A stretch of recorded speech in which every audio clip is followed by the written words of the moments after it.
Hey, campfire crew, let's get it on.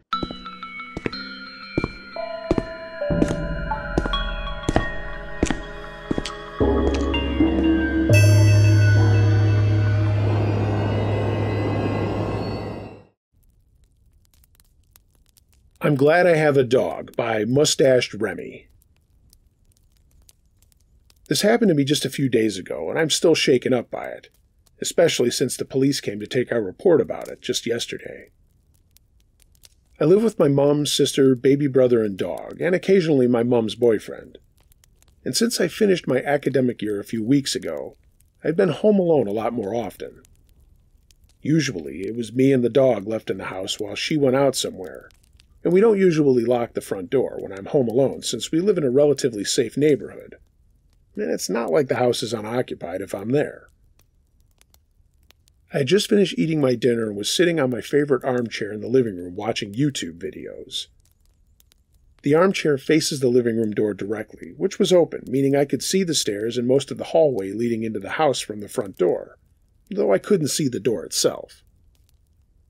As I was watching one of my videos, I heard the front door open and I turned the volume on my phone down since I didn't want to wake the baby, just in case he was asleep. The front door closed essentially as soon as I turned the volume down, so I called out a "hello?" wondering why my mom was being so quiet, but I was met with silence, and when I got up to check, there was nobody near the door. Since my dog didn't bark at all, she always makes loads of noise whenever anyone passes in front of our house or knocks on the door as if to enthusiastically greet her new friend. I assumed I'd just imagined it from anticipating the noise, and auditory hallucinations aren't entirely uncommon for me. So I just tried to brush it off and told myself that the unease I felt was just paranoia and overactive anxiety. I sat back in the same chair but didn't resume my video as the loud sound of my phone in the otherwise deathly quiet house just put me further on edge. So I sat there drinking cider in silence as my dog sat at my feet. That meant I couldn't miss the sound of the door opening again and footsteps coming into my house. I was already on high alert from the previously unsettling event, so my heart was pounding now as I registered that once again I couldn't hear the wheels of the buggy, the baby crying, my mom's voice, or the clacking of her heels that I knew she had been wearing. It was just the soft padding of unfamiliar feet in my house. At that point, I was frozen with my eyes fixed on that part of the hallway visible to me, where I was sitting, and the silhouette of an unfamiliar man came into view on the wall. I was terrified, hoping for him to have just mistaken this for his home, for him to apologize to the empty air and swiftly exit through the door. Before he could take those few precious steps forward that would allow him to see me, however, my dog started to bark and growl aggressively at the man, something she'd rarely done before. I hadn't even registered that she'd left where she had been sitting in front of me, being frozen with fear. Still silent, the man left immediately, and the door slammed shut behind him. I released the breath that I'd been holding and crept out into the hallway to lock the door after he left. Thoroughly shaken, I made my way back to the living room, wanting to get away from that door, when I realized the man was still pacing in front of the house. With the bitter taste of panic making itself once again known in my throat, I hastily called my mom as if I half expected the man to try the door handle again. I didn't immediately call the police because I didn't really think that a crime had been committed. I was still repeating to myself that he had probably just gotten lost and entered the wrong house, especially since he had his phone in front of him while he was pacing out front. I found it easier to believe that he didn't have any malicious intent. The man did leave after a little while, and my mom promised to come home immediately. I gave my dog a treat for being such a good guard dog and protecting her home. Despite feeling much safer now that he was gone, I couldn't help but go over how strange it was that he never even knocked before he opened the door, or how silent he was when he came in, like he could have been straining to hear the video I'd been playing before, or for any sign of life for that matter. Later that day, when my mom and her boyfriend went to get dinner, they saw a guy who matched my description with a carrier bag from the grocery store. But none of us have seen him since, so the fear I felt from the prospect of him living nearby died down considerably. I really hope he didn't have bad intentions. But, just to be on the safe side, random guy who walked into my house, let's not meet again.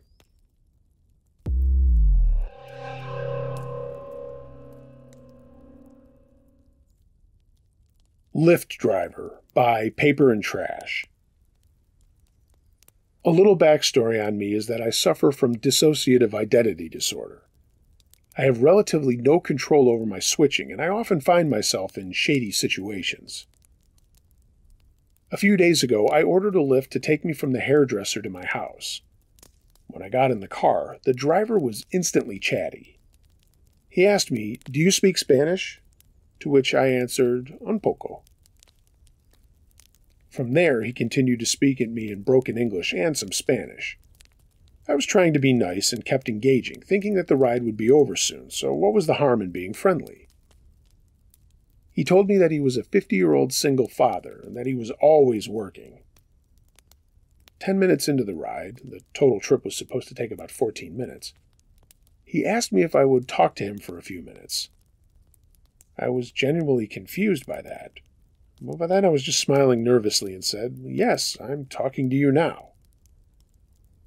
That's when he pulled the car over and started turning off the app. I wish it wasn't the case, but I went into full-blown panic mode trying to fix any misunderstandings. But now he was opening my door and telling me to move to the front seat. This is where I royally fucked up. Even though he was guiding me to the front seat, I could have tried to make my escape. I recognized a huge bright orange awning of a supermarket close to my house. Instead, I froze and meekly sat down on the front seat. From there, he picked up the conversation, but for all I know, he could have been speaking Mandarin. All I could hear was an echo. I was dissociating. The next thing I remember doing was giving him directions, to which he complied.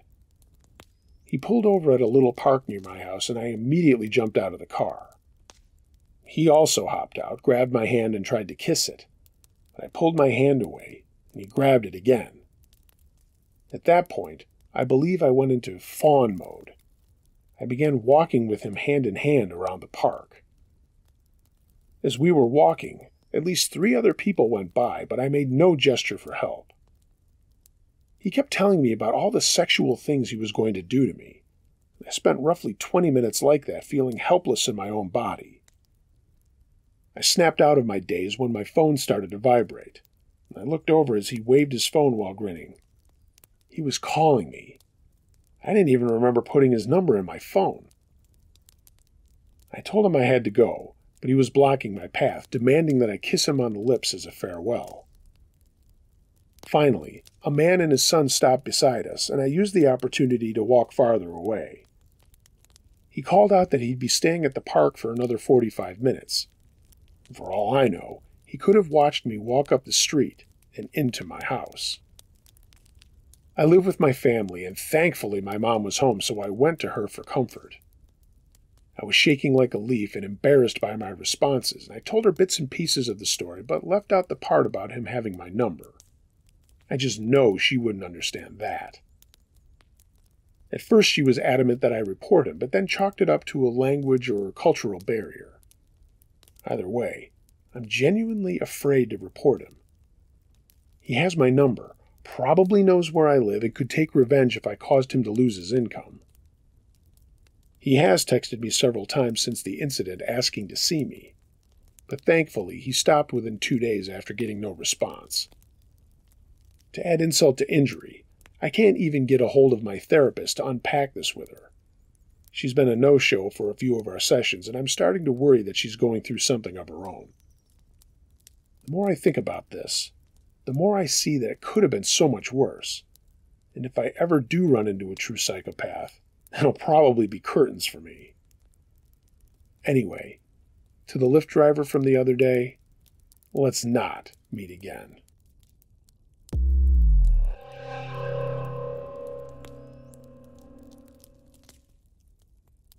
Sorry, but It's True by Luke S. My name is Luke. Most of this story takes place in Edmond, Oklahoma, in and around the neighborhood Timber Ridge. I've had so many strange experiences, most of which I don't even know how to categorize. Anyway, one night I was in bed asleep. It was just an ordinary night, but this night I fell asleep on my back. It's kind of strange for me to fall asleep on my back. I usually sleep on my side. I woke up in the middle of the night at about 2:30 or 3:30. As soon as I started to look around and my eyes adjusted, I felt a horrible presence in the room with me. I immediately felt goosebumps rush up from the bottom of my legs, up my arms, and to the back of my scalp. I honestly started to cry because I felt like I knew what it meant. I tried to move, but I couldn't. It felt like someone paralyzed my voice box because I couldn't even scream. The only thing I could move were my eyes, so I glanced over to my left and I saw what looked like a gray alien.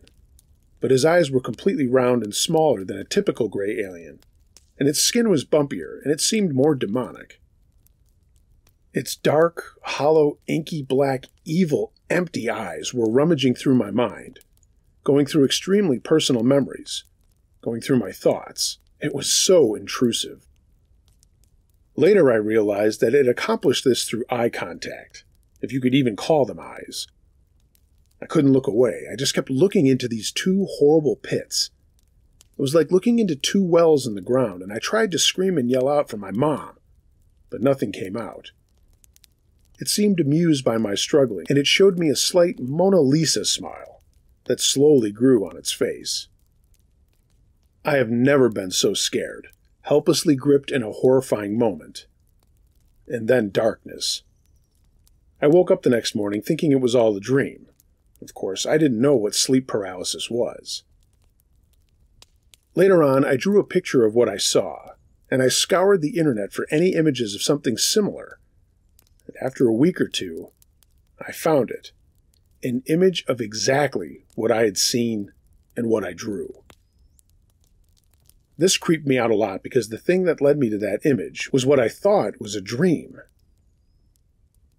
Later on that year, my stepdad and my step-siblings were having a small nighttime backyard party. It wasn't anything crazy. Everyone was just sitting around the fire pit, smoking, drinking, and talking.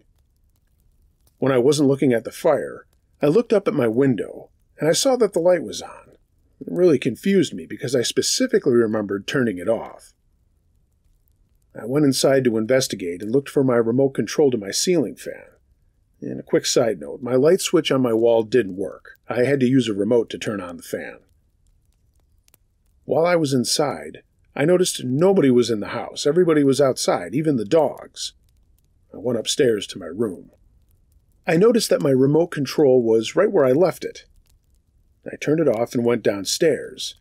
And as soon as I made it outside where everybody was, I looked up at my window to see that the light was on again. I immediately thought something was wrong. So I ran back upstairs, and I saw that the light was off. I left it off and went back downstairs. When I went back outside, I looked up at my window one last time and saw that my light was on again. I didn't tell anybody then. I reluctantly walked back into the dead, dark, quiet house, and I could feel eyes on me. In my living room, if you looked up, you could see a loft where half of a wall was where you could look over into the living room from the upstairs. It looked pitch black, but I felt like someone was watching me from up there. Even though there was a party going on, it felt weird walking through such a quiet, dark house. I flipped on the lights as much as I could. I made it upstairs and was walking to my room, and I could see that the light was on. And when I opened the door, my jaw hit the floor. The floor of my room was full of the drawings of the thing that was standing over me, and they were spread out everywhere. My room was completely torn up. It looked like a tornado had gone through, or maybe like my room was a snow globe and someone had shaken it up. It looked completely different than when I had been up there a few minutes ago. Anything that could have been thrown around the ground was. Couch, cushions, blankets, paintings, DVDs, books, all of the drawings of that awful night I had spent.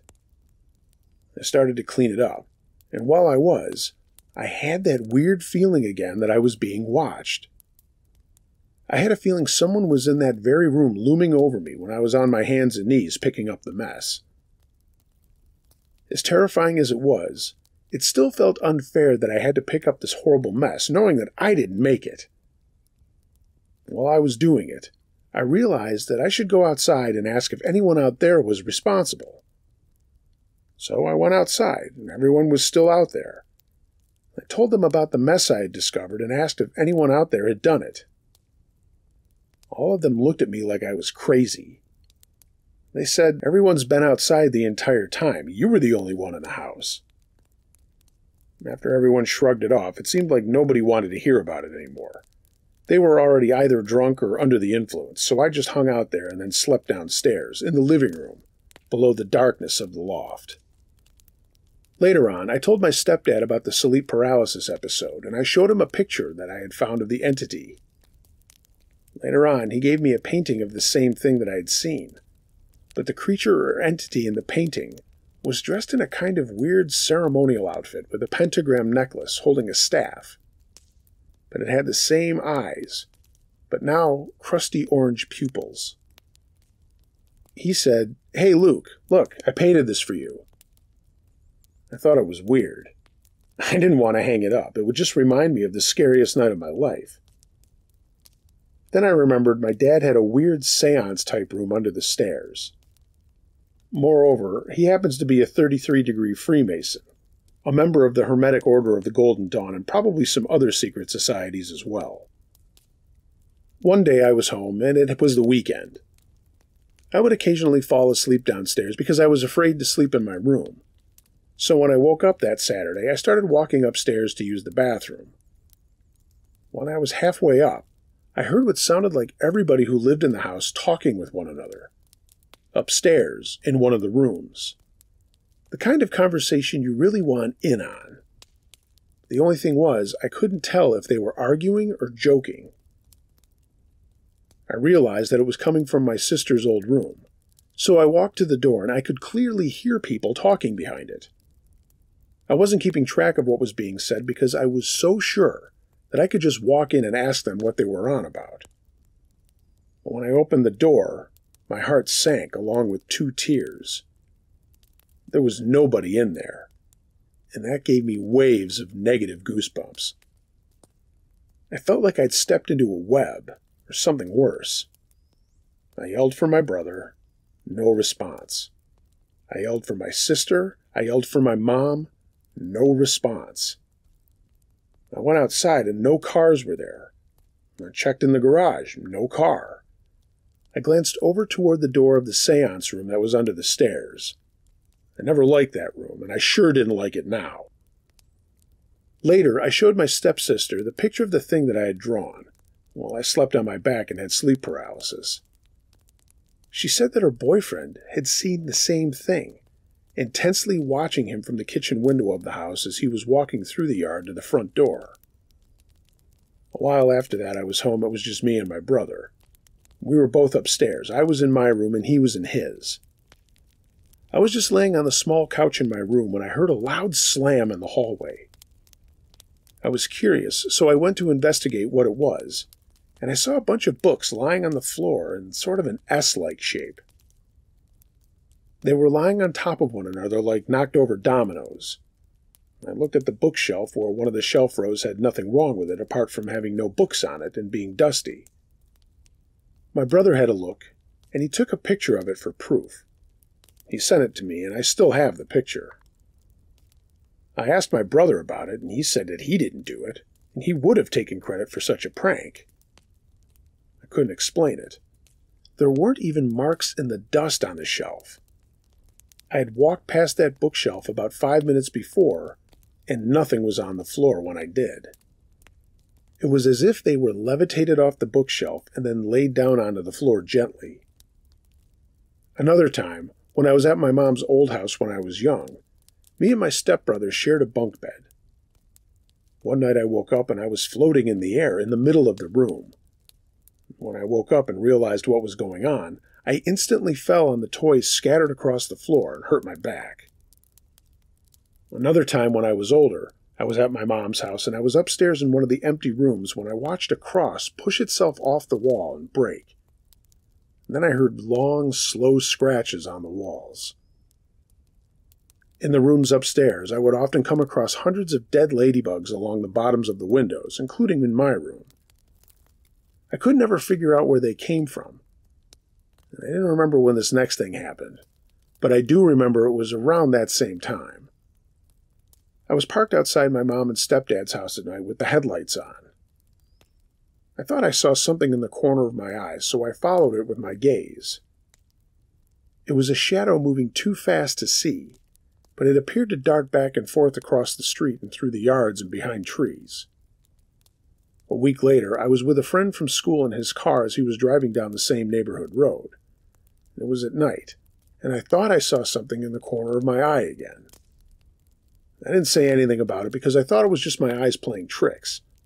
But when he said, "What is that? You see that?" I looked up, and I saw the same shadow darting across the road, through the yards, and behind the trees. But again, it was moving too fast to get a clear look at it. We both freaked out as we watched it disappear into the shadows. I still call and text my friend about that to make sure it really happened, and that he really saw it too. The funny thing is, he does the same thing to me. Now I'm going to jump to February 25th, 2016. I was home and my mother and stepfather were asleep. I let the dog in the backyard when I noticed it was a little warmer than usual. It was also a pretty clear sky, so I went outside to stargaze. When I went out there, I felt something in the air, some sort of static buzz. I could feel it in my stomach, and it felt like my bones were vibrating. I followed the feeling and looked over the fence to see where it was coming from. I couldn't believe my eyes. There was a triangular UFO craft landing on the street in front of my house. It had orange, purple, blue, green, red, and white lights along the side of it. And I remember thinking that it was weird nobody on my street was seeing it. I saw a door open on the craft that formed a ramp that kind of touched down onto the street.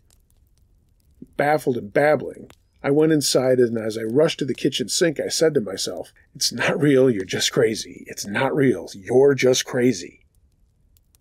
I washed my face with some cold water and looked out of the windows above the kitchen sink. And out there, I saw a little girl in an old-school pink dress with blonde hair. She looked to me to be about 5 or 7 years old, and she was holding the hand of a shadow person leaving the craft with her. I couldn't see any details of the silhouette she was holding the hand of, or anything else inside the craft due to this bright white light coming from it.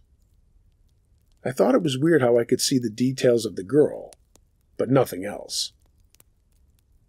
As I saw this, I heard a little girl's voice say, "Luke, come with me. Daddy, it's so good to see you, Daddy. Don't you want to come with me?" But it was said like inside my head. I went from baffled and babbling to terrified and panicked to the highest degree. I left the kitchen and ran and stumbled into the living room. The voice of the little girl died down, and I began wondering if I was having a nightmare. I looked at the time. It was 10:33. And I thought to myself, if I was dreaming, how could I possibly know the time? That's when I felt an approaching presence. I slowly turned around and saw a silhouette of the shadow-type man at the front door, if you could call that thing a man. I could see it through the foggy glass of the front door that still had Valentine's Day decorations on it. This thing had long, spidery fingers that it deliberately flaunted, as if it knew what I was seeing through its mind. I began to laugh, but not out loud, just in my head. As I did this, I saw this thing's mouth open and close, like when a cartoon character laughs. I was shaking and trembling, and immediately tried to plan a route to my mom's room, but decided on a shortcut that would lead me through the fireplace to the left of me, and into my mom and stepdad's room. I ran to the double-sided fireplace, and as I started crawling on my hands and knees, I heard this thing tell me, "You won't escape.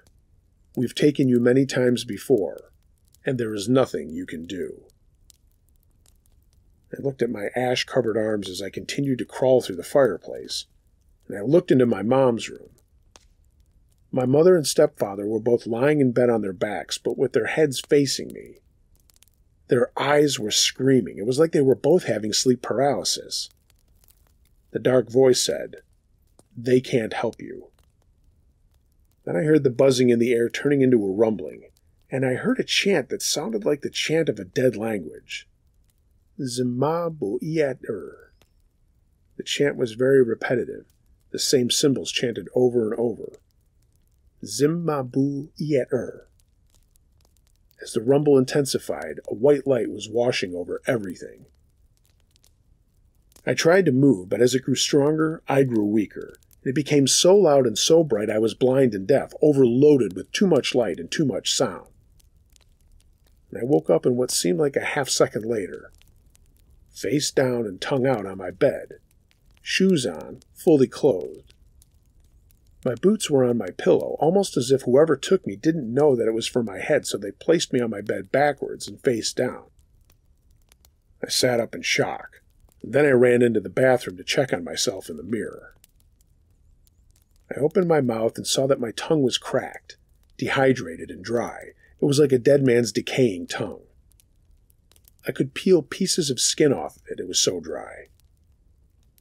I washed my mouth with water until it was hydrated enough for me to talk, and I remember sitting there in front of the mirror for a second, thinking about what had happened. I remembered thinking about, how do I explain something like this? I broke down and began crying hysterically. What made it worse was if that little girl was my daughter, would I ever see her again? Would I ever get to know her? Was she safe? Was she okay? I didn't even know her name. How do I find closure in knowing a daughter I never knew I had is out there somewhere without me, and with whatever took me? How do I move on from knowing that I'll never get to see her grow up? How do I cope knowing I can't reach her and I can't help her? I practically fell downstairs to tell my mom and stepdad what happened. I knocked on their door and my stepdad answered it, and I was babbling, shaking, and crying the story out of my mouth. But it made no difference because my stepdad said, "Last night? I don't know what you're talking about." And he closed the door. I sat on the couch in the living room and quietly cried as I questioned my own sanity. It was 5:55 a.m. These things that happened eventually put me in a mental hospital, and I was struggling to rationalize it all. After I moved and I was on my own, things died down. However, things do continue to happen every now and then, even to this day. All of this really happened. Typing this and recalling it has me in tears. I've had these odd, unexplained, and supernatural incidents occur my whole life, but when I lived in that house at that time, it was bad. I won't go back. Not to that house. It just reminds me of the worst days of my life.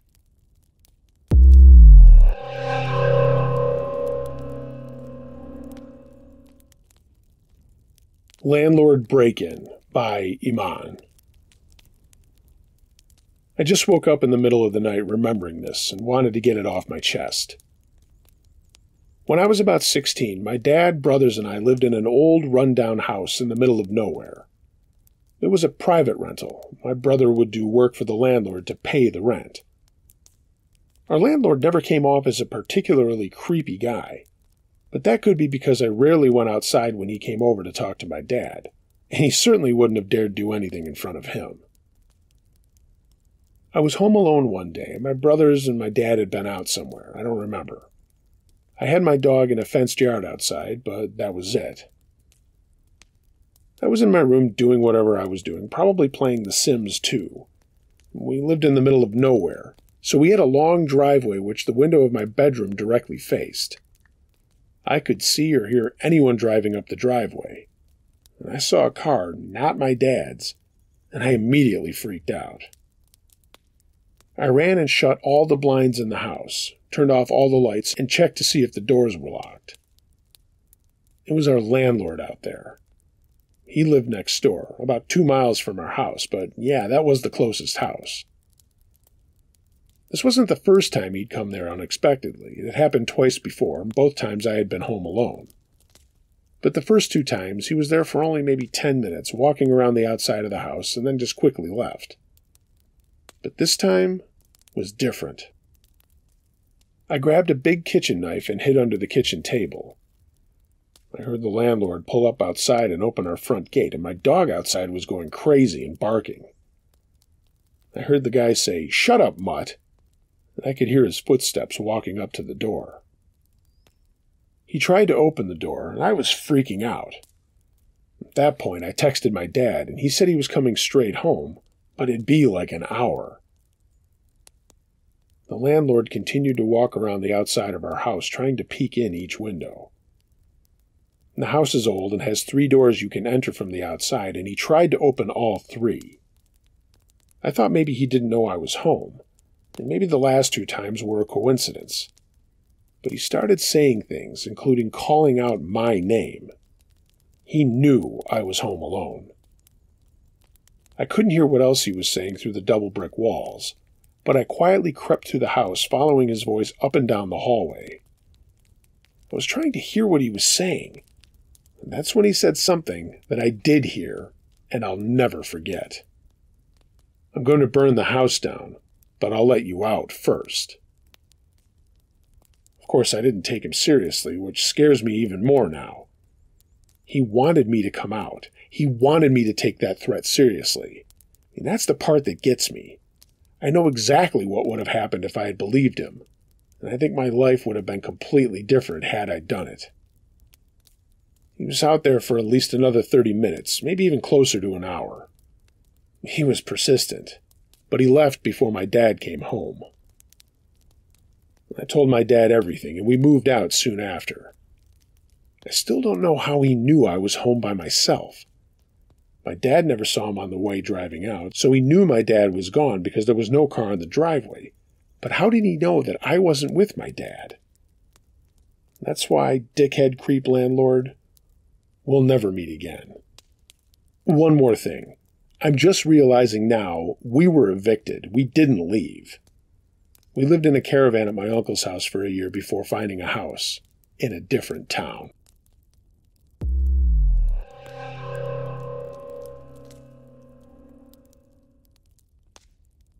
Possible Skinwalker, or Spirit, by Skirt.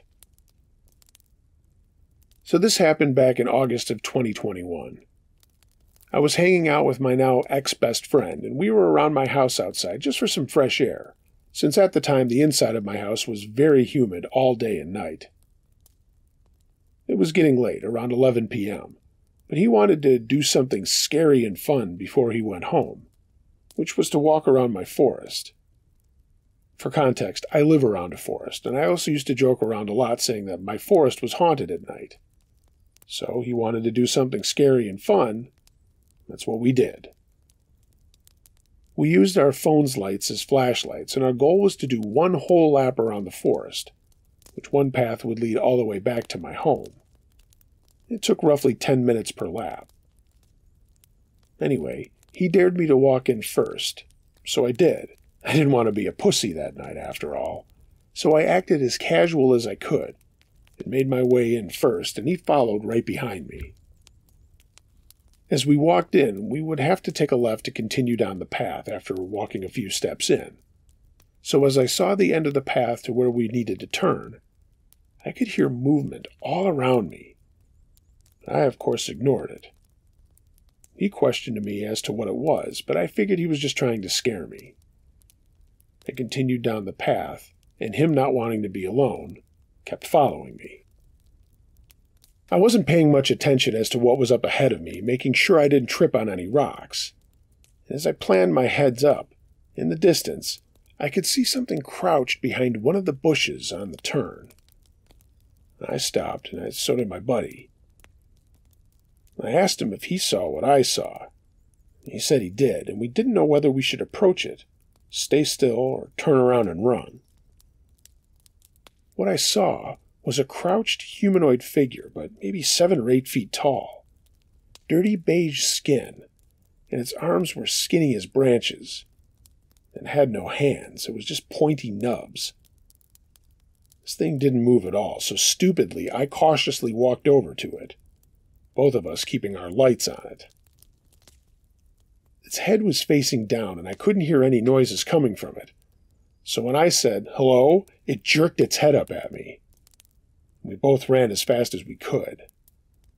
This thing had very small eyes that were black and slim like a coin, and there were holes everywhere on its face, and its mouth almost looked like it was sewn up, and someone had tried to rip it off. We took off running, and my buddy was far up ahead of me. I had seriously thought I was going to die. We didn't think. As we made it out through the entrance, this thing wasn't behind us anymore, but we kept on running to the house. We crashed in my front yard, scared to death. We almost didn't believe what had just happened could be real. We both still had our phones, so we went on to Snapchat, and it was recording videos on the forest entrance, to not only see if we could see that thing again with our lights, but to see if we could capture it. We didn't, of course. Not at that time. I wish that's all that had happened, but of course there's more. To add, there's this old community center that is in front of my home that has been there for over 10 years. I saw something almost fly over to the center, and I alerted my friend, and he had also seen it. Now, on the side of the center, I guess one of the lights was broken because it was flickering that whole night. But we saw whatever it was had flown over to the center, and was now peeking its head around the corner. We took a few photos of it, but I no longer have those photos since I deleted them off my Snapchat, because I wanted to have a new start. That was because of some weight loss, but that's unrelated. My friend suggested that he should go home then. We had seen this man walking all alone, with nobody else or no light around him, entering the forest. He had just appeared out of nowhere, which made us both a little unsettled. My friend claimed he had been holding something in his hand, something long and sharp. And a few minutes later, when my friend had left, I heard this female voice screaming from inside the woods. I booked it inside my house and said goodnight to my family before locking myself in my room for the night. We never saw that man again, and I haven't gone into those woods at night ever since. I've also never seen that thing since that night, and I hope that I never do again. I'm now 18, and I still live in that house near those same woods. During the day in there, nothing strange ever happens, and it's always such a beautiful place to be. But now I know to stay out of there during the night. And I still do hear noises from inside those woods, but I never bother to venture out there.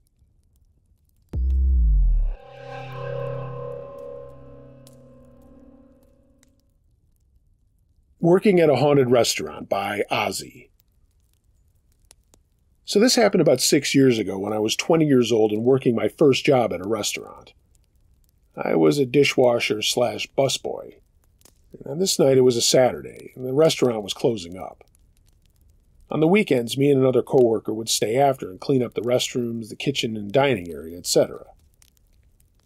My coworker was in the kitchen cleaning up the dishes, and instead of helping him, I decided to get a head start and start cleaning up the dining area. I put up all the chairs and began to sweep, and while sweeping, I was just listening to my music, moving through the tables and sweeping the rugs like I always did. However, I started to feel uneasy, as if something were watching me. I tried to ignore the feeling and kept working, but I just felt so uneasy. There were 2 tables across from each other at that end of the hall. One table was next to the window facing the boulevard. The other was near the restrooms, which was table 28. Once I got into a clear view of table 28, is when things started to get a lot more creepy. Out of the corner of my eye, I saw a figure of a man peeking at me whenever I would turn and look at that table, and it seemed like the figure would quickly hide back into the booth. I was starting to get scared out of my mind, and I began to sweat and just overall felt a feeling that I can't really describe. But I decided to thug it out and continue my cleaning. I guess the spirit, or whatever you want to call it, didn't like that. Didn't like that I was choosing to ignore it, despite being scared, as if it really wanted to let me know. Each table has a service button that customers can push to get the attention of the waitresses. As I was getting closer to the table, I heard the familiar sound of the service bell. I immediately ran to the cashier table, as you could see what table was requesting service on a small screen above where the host or hostess would stand. Sure enough, the signal was coming from table 28. I decided to let my coworker know about what was going on, and he was in the back still cleaning up the kitchen with both headphones on. He saw me go to the back and asked if I had finished up, and I told him what had happened. At first he didn't believe me. He even laughed at me. Then I told him to get quiet, and he did, and we both heard the service bell go off again. We both went to see which table it was, and again, the same table, and this time his face changed from laughing to fear, as he now saw that I was telling the truth. My coworker decided that we should just leave and tell the owner and manager what had happened. I agreed, and we decided to leave. The owner just laughed at us and said it was fine that we left. We ended up finishing cleaning the next morning before we opened. Before that experience, the owner would always joke, asking if we had had visits from the ghost yet. I didn't believe him, thinking he was just messing with us. But turns out, before the restaurant was on that property, it was a retirement home where several elderly people had passed away. So my guess is the spirits of the elderly would pay us a visit.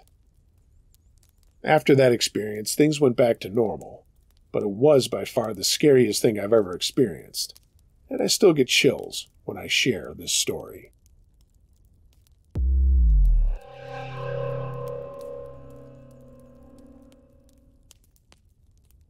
Possessed While Camping by Frosty Pancake. Crazy title, right? It sounds crazy. Well, that's because it is crazy. Am I crazy? Am I okay? I'm a very skeptical guy, but looking back at this, there's so much I could have done to avoid it. I have learned my lesson, but now I'm a believer. Feel free to comment what you think, because honestly, I don't know. I'm just going to tell you what happened. So these thoughts were not what I was expecting to have after a weekend of camping with my two friends. We camp a lot. We like to rural camp where there's no campsite and just hike through the hills in the middle of nowhere. We took a train to a nearby town and then just set off with our supplies. And after walking all day, we saw this dark forest miles off on top of a hill. It was getting late. So we set off to get there, intending to stay as long as we wanted. We arrived around 7:30, dropped our large packs full of gear and relief, and just sat there. It's important that I describe this location, as you need to know how isolated we were. This was a dark forest with trees surrounding us, with big, thick, dark leaves. It looked like evening at day, and God knows how dark at night when we were on the hill, with the nearest small town hours away. We had no call center, no help, no roads, no cars, nothing.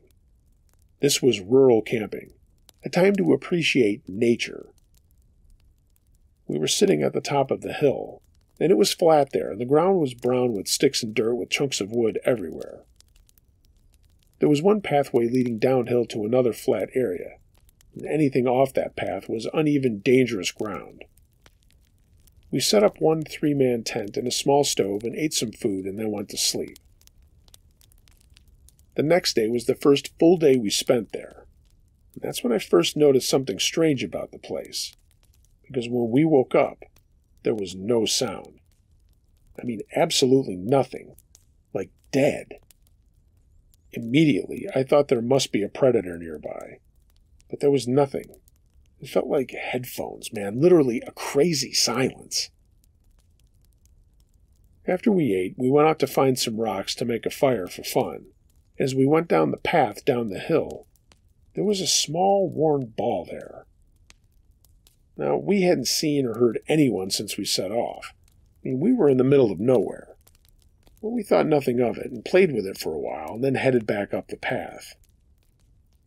As we did, one of my friends, I'll call him Mike, dropped the ball and it rolled down the path and off the side, going downhill faster and faster as it went. We went after it. but all we could hear was this ball rolling over wood, until we heard a thump as it went off the small cliff and dropped into a clearing. It hit a tree with hanging nooses all over it. We had never gone this far to the side before, and we had never seen that tree. It was big and wide, but rotted with holes in it, and hanging from it was a dozen of worn, moss-covered nooses. We were definitely shook, but what could we do? We just got the ball and went back. But as Mike went to retrieve the ball, I remember seeing him go out of sight around the tree, and he shouted to us from behind it that there was a dead sheep there, and it was a very strange sight because it was fully intact, with no smell, but it looked fresh and recently killed. There was just a single hole pressed into it. No blood, no fur, no sign of struggle at that point, and I thought, how did a sheep get out here? There were no farms anywhere. It was like someone had just placed that thing there. I remember feeling watched at that point. I whipped my head around, and all I could see was trees forever. We ultimately thought it must have been foxes, so we finally headed back to camp and went to sleep. The second day was the last day we spent there, and for most of it we were up and down the path collecting wood for another big fire. My third friend ate with us and went to the camp to sleep, but me and Mike played with the ball some more until around 7 p.m., and then again we headed back up the same path until way off in the distance, Mike saw something, and it made him stop. I turned around and looked in the same direction, and something red was on a tree. We had been up this path before, and never had there been any color in the distance, just gray and brown trees. We went to check out what was red, as it got darker and later into the evening. There was a red circle with dots and lines stained into this tree, and beneath it was a circle of feathers. Behind it, bones or skulls of a dog or some kind of smaller animal scattered everywhere. It started raining at that point. We got lost, and there was that feeling again, but this time way more intense that something was watching me. Mike started sprinting away, and I heard branches breaking. I glanced back, and I swear I saw something tall just moving after us, moving weirdly and snapping branches as it went. We finally saw the path barely illuminated by some moonlight, and then absolute silence. I looked again behind us, but there was nothing but rain. We ran up the path and jumped into our tent, and we looked at each other in shock. We knew someone was out there, and our other friend just lay asleep. We never spoke, and just kept a silent agreement to go to bed. All I remember is us waking up, packing up, and getting out of there the next morning. Everything after me going to sleep is Mike's account that he told me the next morning.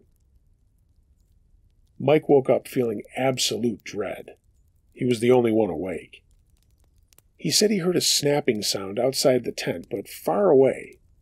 And as he heard it, I suddenly sat up, eyes bulging, and apparently I started rambling about God, saying, "Curse Catholic families," and something about natives and just other vulgar language. Mike woke my other friend, and they decided to open the tent and have me get some air. That's when I started digging and scratching myself, so they pulled me back inside, and I went back to sleep immediately. When they told me that, I immediately doubted it and tried to laugh it off. But as we hiked back to the nearest town, Mike said he was dead serious, and so was my other friend. I felt embarrassed by my behavior. It was like, when you feel like you're in trouble but you've done nothing, but you just have this deep down feeling that something's wrong. We don't quite know what happened that weekend, but something awfully strange did happen to me that night. And I'm just lucky I snapped out of it.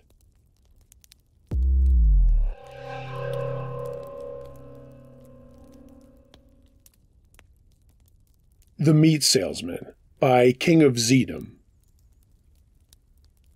I was 20 at the time this happened, home alone at my family's rural house with one of my high school buddies who lived with us at the time. He was 18, And importantly, there were no cars in the driveway, so the house appeared to be unoccupied. My buddy is short, skinny, baby-faced, and eternally looks like a middle schooler, but he's a grown man who can hold his own in a fight. That's when a lifted gray dually quad cab with a spot of white primer where a company logo would have been pulled into our driveway. I didn't recognize it or anyone in it. It stopped and 3 dudes hopped out of the truck.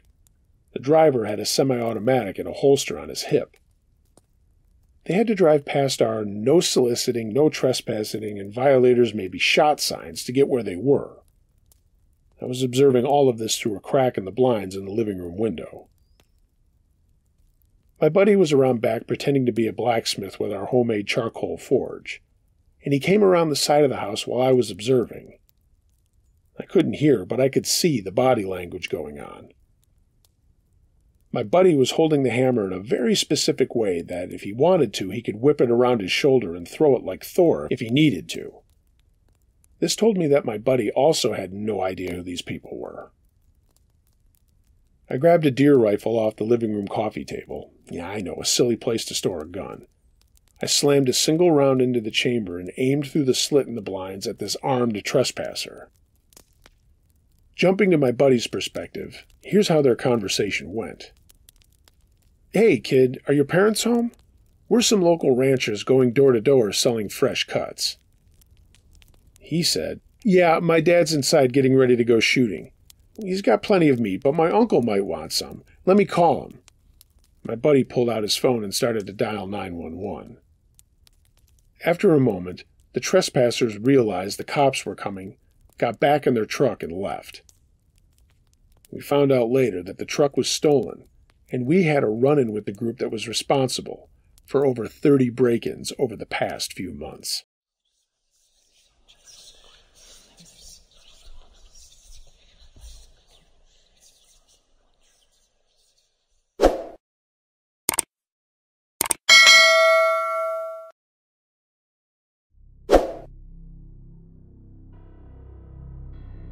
Hey gang, thanks for listening to this episode of Uncle Josh's True Scary Stories.